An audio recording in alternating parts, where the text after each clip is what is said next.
Болгарии традиционная, в Греции государственная, в Грузии исключительная.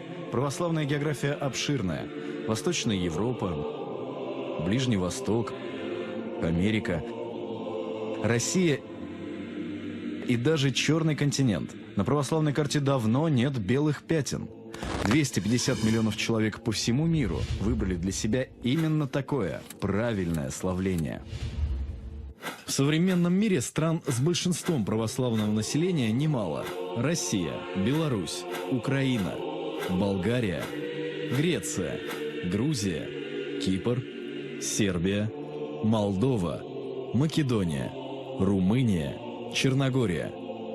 Почти треть населения Боснии и Герцеговины – православные. Пятая часть жителей Киргизии и Казахстана также исповедуют православие. Немало православных в Албании, Латвии и Эстонии. Алеуты-Аляски почти сплошь православные христиане. С конца 20 века православие распространяется и в Африке, в Камеруне, Уганде. Мировое православие достаточно многообразно, и прежде всего надо сказать, что вот таким примером национального многообразия, культурного многообразия является из всех христианских церквей мира, может сравниться только Русская Православная Церковь, поскольку именно у Русской Православной Церкви есть приходы на разных континентах и в разных частях света. Сегодня православная церковь состоит из 15 поместных автокефальных и 3 автономных церквей. Быть властителем над всем православным миром одной лишь церкви, пусть и древней, не удастся. Расколы и молитвы с еретиками, вмешательство в дела других церквей не по душе никому. Тем более древнейшим патриархатам, которые за века своего существования повидали и худой мир, и добрую войну. В самой древности существует 4 патриархата, которые были основаны в апостольские времена.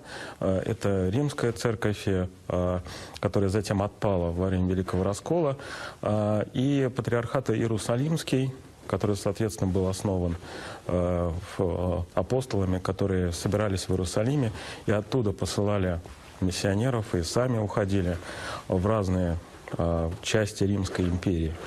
Помимо этого, есть Александрийский патриархат, Антиохийский патриархат, которые также были основаны апостолом Марком, апостолом Павлом, апостолом Варнавой. Константинополь появился как столица Римской империи только в IV веке. В 330 году он был основан Константином Великим. После провозглашения Константинополя столицей Восточной империи и присвоения ему статуса Нового Рима начинается рассвет Константинопольской церкви. На IV Вселенском соборе 451 года привилегии официально прописывают, но с большими оговорками. Дали преимущество, поскольку это был царствующий град. А дальше история продолжает укреплять позиции Константинополя. В 638 году арабами захвачены Иерусалим и Антиохия, а в 642 – Александрия. Константинополь становится главным центром церковной власти на всем христианском Востоке.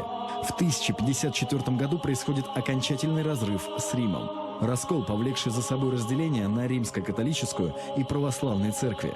Первенство чести окончательно перешло в руки Константинополя. Вот это первенство чести стало трактоваться в дальнейшем как некое особое место Константинополя в православной церкви, но серьезные такие опять подвижки произошли после падения Византийской империи. Связано это было с тем, что константинопольские патриархи фактически стали чиновниками османской султанской администрации. Империя пала, амбиции остались.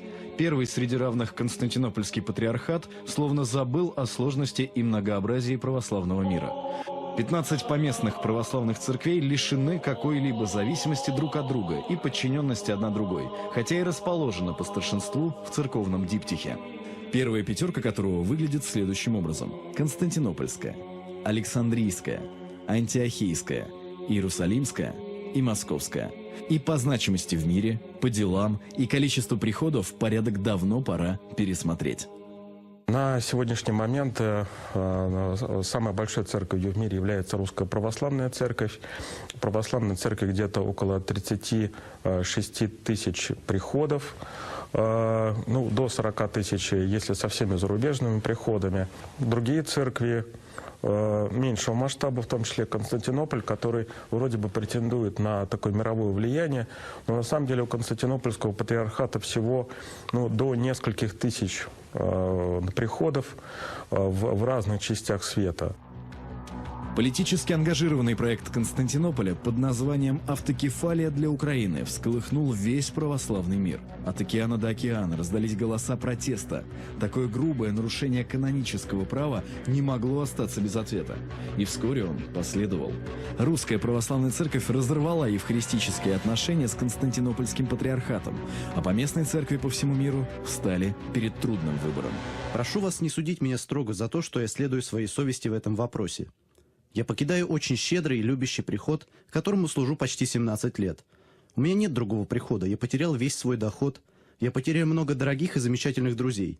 Я не мятежный священник, но я готов пойти на мучительные жертвы, чтобы больше не поминать патриарха, который вскрыл такую рану на теле церкви. Идолопоклонники, совершившие неканонические действия во главе с патриархом Варфоломеем. Так американский священник Марк Тайсон оценил действия Константинопольского патриархата. Он не решился на сделку с совестью и отказался поминать за богослужениями патриарха Варфоломея.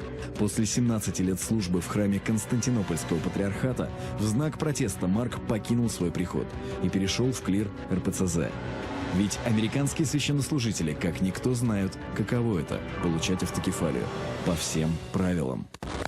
Основанная у берегов Аляски в 1794 году монахами Валаамского Спасо-Преображенского монастыря первая православная миссия в Новом Свете долгое время вела и направляла своих чад за океаном.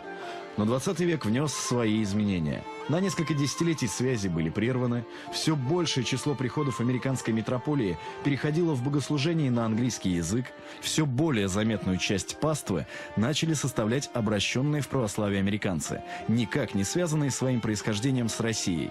И в 1970 году Русская Православная Церковь приняла мудрое решение отпустить подросшее дитя. Патриаршим Томасом даровала Русской Православной греко-кафолической церкви в Америке автокефалию.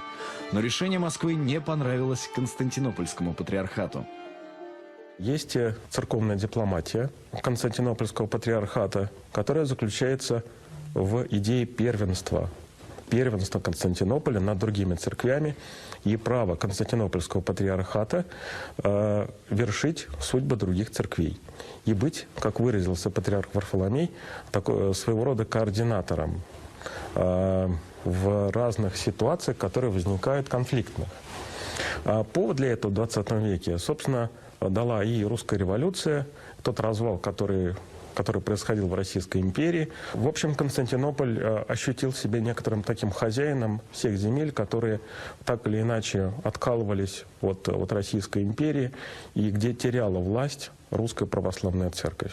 Константинопольский патриархат настаивает на том, что именно ему принадлежит право дарования автокефалий новым поместным церквям. Это весьма вольная трактовка одного из правил Трульского собора VII века, которая предоставляла Вселенскому патриарху юрисдикцию над всеми областями диаспоры, которые не входили в состав канонической территории других поместных православных церквей. Русская православная церковь, как и большинство других поместных церквей, всегда исходила из другого принципа, полагая, что автокефалию может предоставить своей части лишь Церковь-Мать. Этот принцип подразумевался в рамках Восточно-Римской Византийской империи.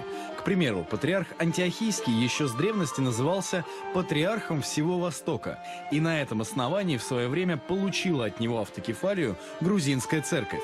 В Александрии патриарха именовали «патриарх всея Африки», и на эти территории Константинопольский патриархат никогда не претендовал. Диаспора, на которую по умолчанию распространял свою власть Константинопольский патриарх, проживала на территории Византийской империи.